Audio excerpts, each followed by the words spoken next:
Nagaan isiniif haa ta'uu hordoftoota Amboo YouTube akkam jirtu fayyaa keessanii nagaa keessanii baganaa jiraattan hordoftoota kiyya. Egaa warri hordoftoota Amboo YouTube hin taane asumaanii subscribe godhuudhaan hordoftoota keenya ta'aa siniin jedha maatii Amboo YouTube ta'uun dagatinaan siniin jedha. Egaa warri immoo hordoftoota maatii Amboo YouTube taatan immoo egaa like gochuudhaan yaada keessan barreeffachuudhaan share gochuudhaan egaa na gargaaraan siniin jedha hordoftoota kiyya baay'ee sin jaalladha baay'ee sin kabaja. Egaa malluu fiddee dhuftee jechuun keessaniin oolu waan isinii fidee dhufe immoo abbaa keenya gaafa kanaan dura akka sanatti roobee baalee keessatti reebamanii akkasitti duriyyeen reebdee waan akkasitti baay'ee tokko goddaatee waan akkasiirraan geesse sana egaa kun akkanatti maanguddoon jechuudhaan nuti sii jirra jechuudhaan akkasuma warri biyya ambaa keessa jiranillee obboloonni keenya biyya ambaa keessa jiranillee akkasuma maanguddoonni baaleellee jechuudha maanguddoonni baaleellee dargaggoonni baalee maanguddoonni baalee baalageen bakka nun buutu jechuudhaan egaa baalageen bakka nun buutu abbaan keenya kun aarsaa guddaa kaffaleera oromoof jecha ilmoosaa dhabeera oromoof jecha aarsaa guddaa kaffaleera kan jedhanii kun akkanatti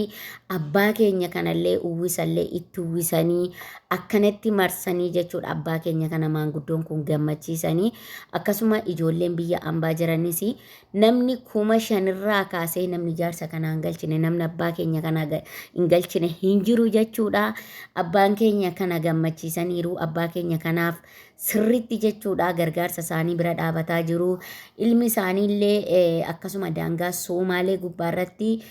Somaaleen kanaan dura Somaaleetu irraa ajjeefte jechuudha ennaa egaa lolli karaa wannitti ka'e sana karaa Harargeetti lolli waggaa meeqan kana ka'e sana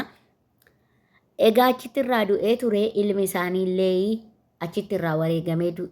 ture daafidhuma Oromootii fi ilmi isaaniillee irraa wareegameera nutu ilma keessanii jechuudhaan kun akkanatti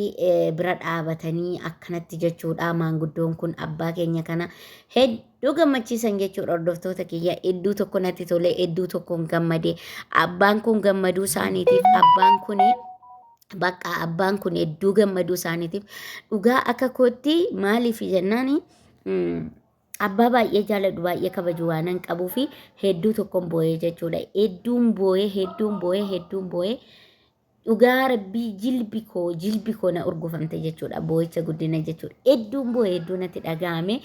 wallaahi immoo hedduun gammadee jechuudha hordoftoota kiyyaa hedduun gammadee namni gammachuun namaas hin gammachiisu tokko viidiyoo kana sheer godhaa laayik godhaadhaa koomentiillee yaada keessanillee barreessaan siniin jedha namni gammachuun abbaa keenyaa kun sin gammachiise egaa gaafa kanaan duraa sinii fidee amma maalifan gammachuu abbaa keenyaa kana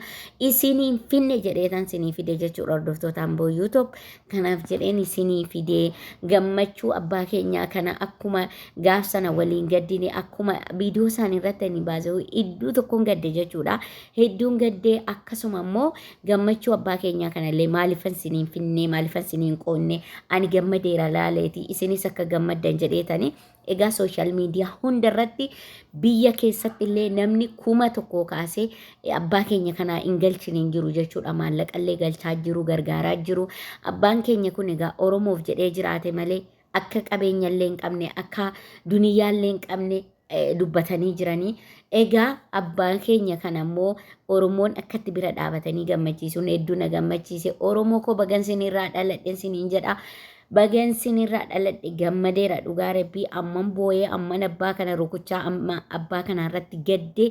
keessi koo na gubate jechuudha gammadeera oromoon keessaa alaa akkanatti wal bira dhaabachuun keessan hedduu nama gammachiisa baga bira dhaabattanii baga gammachiistan abbaa keenya siniin jenna akkasuma maanguddoon baalee dargaggeessi baalee dargaggeettiin baalee galatoomaa siniin jenna galatoomaa hedduu galatoomaa siniin jenna dhugaa baay'ee tokkoon gammade ani hedduu galatoomaa